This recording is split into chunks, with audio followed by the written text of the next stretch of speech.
Hello viewers, তোমরা সবাই কেমন আছো? আশা করি ভালো আছো। আমি আছি তোমাদের সাথে আবির। তো এটা আমার ইউটিউব চ্যানেলের প্রথম ভিডিও, যেটা টপিকটা হবে ভৌতিক নিয়ে। সেটা সত্য ঘটনা অবলম্বনে আমার বান্ধবীর বড় বোনের সাথে ঘটে যাওয়া একটি ঘটনা। তো সেই গল্পটা আমরা আমার বান্ধবীর নিজ মুখে শুনবো। তো ঘটনাটি শুরু করা যাক। তো কেমন আছো আয়শা? এই তো আলহামদুলিল্লাহ ভালো আছি। তুই? হ্যাঁ, আলহামদুলিল্লাহ আমিও ভালো আছি। ভার্সিটির শেষ হওয়ার পর অনেকদিন পরে তোর সাথে দেখা, আড্ডা দিতে বসলাম। হ্যাঁ, অনেকদিন পরেই।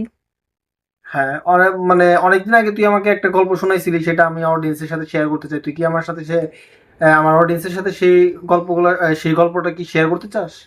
হ্যাঁ, অবশ্যই আমি আপনাদেরকে সবাইকে জানাতে চাই যে আমার বোনের সাথে কিভাবে ঘটনাটা ঘটেছিল।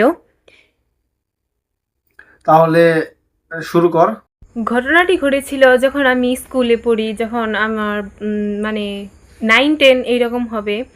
তো জানিসই যে স্কুলে যখন আমরা পড়ি তখন আমাদের সামার ভ্যাকেশনের একটা বড় ছুটি দেয়। তো ওই ছুটিতে আমরা ভাবলাম যে কোথাও একটা ঘুরতে যাই, যেহেতু অনেক দিন ধরে অনেক পড়ালেখার চাপে আছি। তো আমরা রাত্রে আমাদের কাজিনরা সবাই বাসায় এসেছে, তো সবাই মিলে আমরা ডিসাইড করলাম যে আমরা একটা মধুপুর যাব। যেহেতু ওখানে আমরা এখনও যাওয়া হয়নি, তাই আমরা ডিসাইড করলাম যে আমরা মধুপুর যাব। হ্যাঁ, তো মধুপুর তো অনেক সুন্দর জায়গা না? হ্যাঁ, অনেক সুন্দর আমি জায়গা। আমি গিয়েছিলাম। তো এখানে পাহাড়, আনারস, মধুপুর কিন্তু আনারসের জন্য বিখ্যাত। হ্যাঁ, হ্যাঁ, মধুপুরের আনারসের জন্য বিখ্যাত। এছাড়া ওখানে রাবার বাগান আরও অনেক কিছু আছে, যেগুলোর জন্য আমরা ওখানে যেতে চেয়েছিলাম। আচ্ছা, ঠিক আছে। তো যেই কথা সেই কাজ, আমরা সকালে ঘুম থেকে উঠলাম, যেহেতু মধুপুর যাব, একটা রাত তো কোথাও থাকবো না, যেহেতু ওই দিন যাব ওই দিনে আসবো। এই কারণে খুব ভোরে, এই মনে কর 5টার দিকে আমরা রওনা দিয়েছি। তো রওনা দেওয়ার পরে আমরা মধুপুর মেন শহর যেটা, ওখানে যেয়ে নেমেছি আমরা 8টায়। ওখান থেকে আবার একটা সিএনজি বা অটো যেটাই বল, সেটাই করে আবার যেতে হয় এই রাবার বাগান বা আরও উদ্যান টুদ্যান অনেক কিছুই আছে। তো আমরা সবাই মিলে একটু গাড়ি টাড়ি সব কিছু ঠিকঠাক করে আমরা সবাই গেলাম। তো যাওয়ার সময় রাস্তাটা এমন যে ওখানে যাতায়াত অনেক কম, বাজার ঘাট এগুলো অনেক কম, যাতায়াতের ব্যবস্থা খুব একটা ভালো না। স্কুল কলেজ যাওয়া আছে, তাও অনেক দূরে দূরে। আর রাস্তাঘাট, হ্যাঁ রাস্তাঘাট মোটামুটি সুন্দর, পরিবেশটা থমথমে, দেখলে মনে হয় গাও শিউরে উঠবে। চারপাশে ঘন জঙ্গল। তো আমরা গেলাম, বাতাস বইলো। সেদিন আবার বৃষ্টি বৃষ্টি ভাব ছিল। তো আমরা যখন গেলাম তখন ওখানে সুন্দর একটা জায়গা দেখলাম, পাশেই ছিল একটা পুকুর পাড়। তো সবাই আমরা নামলাম, নামার পরে একটু ছবি টবি তুললাম। আর তার মধ্যে শীতল একটা হাওয়া বয়ে গেল, যা আমাদের অনেক ভালো লাগলো। তো আমরা পুকুরের ওই পাশে ওই একটা ঘাটের মতো সুন্দর, একটু সুন্দর ছিল, যা দেখতে আমার ভালো লাগলো। এবং আমরা আমার বোন এবং আরও কাজিনরা আছে যারা, আমরা সবাই মিলে গেলাম, ছবি টবি তুললাম। এবং ওখানে পুকুরে এমন একটা কিছু পড়েছিল যা আমাদের আকর্ষণ করছিল, একটা মূর্তি টাইপ, সুন্দর লাগলো অনেক দেখতে।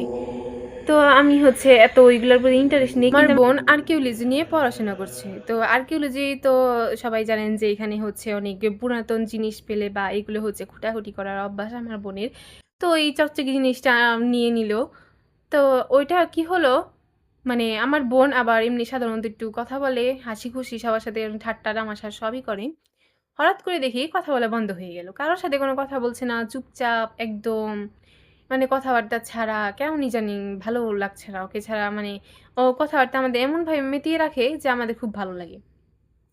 তো যাই হোক, ওই কথাটা আমরা তো গুরুত্ব দিলাম না। এখন আমরা সবাই গেলাম এই মধুপুরের যে সুন্দর সুন্দর জায়গা, এগুলো সবগুলোই আমরা পরিদর্শন করলাম এবং ওখানে কিছু ছবি টবি তুললাম। তারপর অনেক ঘুরলাম টুরলাম, ফুচকা এবং কি অনেক খাবার টাবার আমরা খেলাম।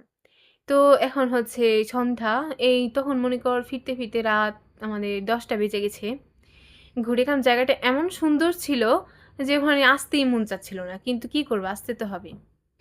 তারপর ওই রাস্তাটা ওখানে আবার ডাকাতদের, ডাকাতরা ডাকাতি করে, তো এই ভয়ে আমরা খুব তাড়াতাড়ি এসে পড়লাম। তো বাসায় আসতে আসতে রাত 11টা বাজলো। তো সেদিন কিছু হলো না, আমরা সবাই ঘুমিয়ে পড়লাম। ঘুমানোর পরে তারপরেও সকালে উঠে দেখছি, ভেবেছিলাম যেহেতু গাড়ি জার্নি করেছে, হয়তো মাথা ব্যথা বা কিছু একটা, কিন্তু তা না। দেখছি যে তারপরের দিনেও কোনো কথা নাই, বার্তা নেই, খাবারও ঠিক মতো খাচ্ছে না, কেমন একটা চুপচাপ হয়ে গেছে। তো তার ২-৩ দিন পর থেকে দেখা গেল যে মানে ঘটনাটা তখনই আসলে মোড় নিল। দেখা গেল যে ও নিজের নখ নিজে কামড়ে কামড়ে খাচ্ছে। খেয়ে এমন অবস্থা করেছে যে হাতের এই দিক দিয়ে রক্ত পড়া শুরু করেছে। এখন এইভাবে যদি চলতে থাকে তাহলে তো অনেক ব্লিডিং হবে।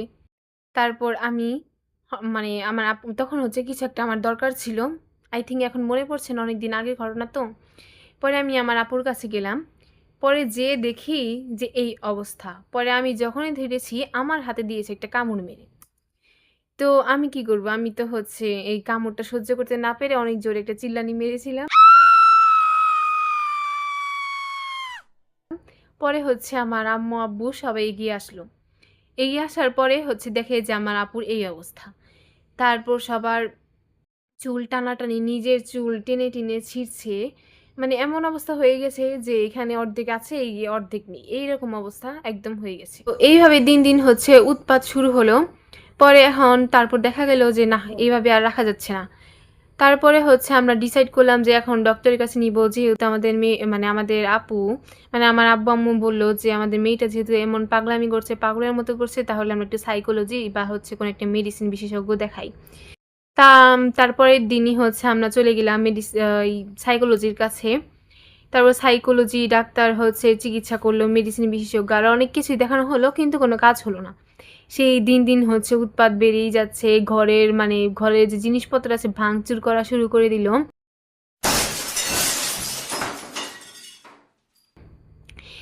এটা ওখানে, ওটা ওখানে, ওলটপালট একদম, মানে পুরা ঘর কি বলবো যে দেখার মতোই ছিল না অবস্থা। পরে এই অবস্থা তো আর দেখা যায় না। অনেক এটা করতে করতে ২-৩ মাস মানে পার হয়ে গেল। পরে হচ্ছে আমার এক খালা বলল যে তোরা একটা হচ্ছে কবিরাজ দেখা। তো সব মানে বলল যে সব কিছুই করার পরেও যেহেতু কিছু হচ্ছে না, কবিরাজ দেখা, দেখ কিছু হয় নাকি। তারপর হচ্ছে পরের দিন আমাদের এই জায়গায় একটা কবিরাজ আছে যার নাম হচ্ছে ফটিক মামা, যাকে আমরা হচ্ছে মামা বলে ডাকি। ফটিক মামা আমাদের বাড়িতে আসলো। তারপর হচ্ছে আমরা এমনি বসতে দিলাম, এমনি চাটা কিছু খেতে দিলাম।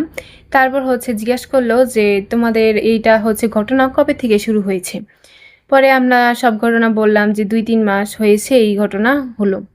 পরে হচ্ছে বলল যে তাহলে তোমার আপুকে নিয়ে আসো। পরে হচ্ছে আপু তো কোনোভাবেই আসবে না, কি যেন ওখানে কোনোভাবেই নিয়ে আসা যায় না। পরে হচ্ছে আমার আঙ্কেল, তারপর আমার আব্বু, আমার খালুয়া ছিল, পরে তাকে ধরে জোর করে নিয়ে এসে হচ্ছে সামনে আসলো। তারপর উনি বলল যে আচ্ছা ঠিক আছে, তোমরা আসনে বসো। মানে এখন তাকে আসনে নাকি বসতে হবে এটা জানার জন্য। পরে হচ্ছে তারা হচ্ছে আসনে বসলো। বসার পরে তাকে দেখলাম যে তিনি 10 মিনিটের মতো চুপ করে বসেছিলেন, মনে মনে কিছু একটা বিড়বিড় করছিলেন, হয়তো বা সূরা টুরা পড়ছিলেন। পরে হচ্ছে তিনি মানে অনেকক্ষণ ধ্যান করার পর জিজ্ঞেস করলো যে ওখানে আমরা এমন কিছু মানে কোথাও গিয়েছি বা দেখেছি কিনা, বা হচ্ছে কোনো পাহাড়ে উঠেছি কিনা, জঙ্গলে গিয়েছি কিনা, এগুলো হচ্ছে নানা জিনিস জিজ্ঞেস করলো। তারপর বললো যে কোনো পুকুরের কাছে গেছি কিনা, তারপর কোনো আশ্চর্য কোনো জিনিস পেয়েছি কিনা। তারপর তার কথা বলাতে আমাদের মনে পড়লো যে আমরা যে তোমাদের একটা মূর্তির কথা বলেছিলাম, ওই মূর্তি হচ্ছে নিয়ে এসেছি। তারপরে হচ্ছে এটা বললাম যে ওখান থেকেই হচ্ছে ওই মূর্তিটা নেওয়ার পর থেকে আমার আপু কথা বলে না, কেমন চুপচাপ হয়ে গেছে, এগুলো বললাম। তারপর হচ্ছে ফটিক মামা ওই মূর্তিটা চাইলো।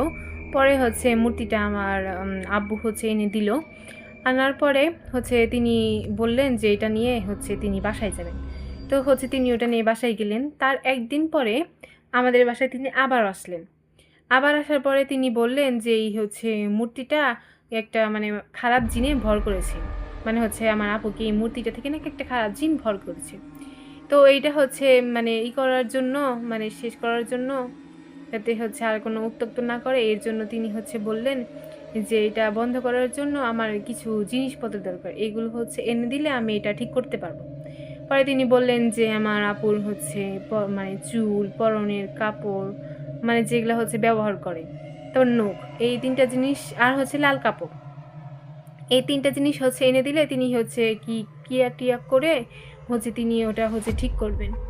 পরে হচ্ছে সাথে আরও বলল যেই ক্রিয়াটা করার জন্য নাকি আমার বাবাকে মানে ওই পুকুরের ধারে যেতে হবে। পুকুর বলতে আমাদের পাশে একটা নদী আছে, ওই নদীর ওখানে যেতে হবে।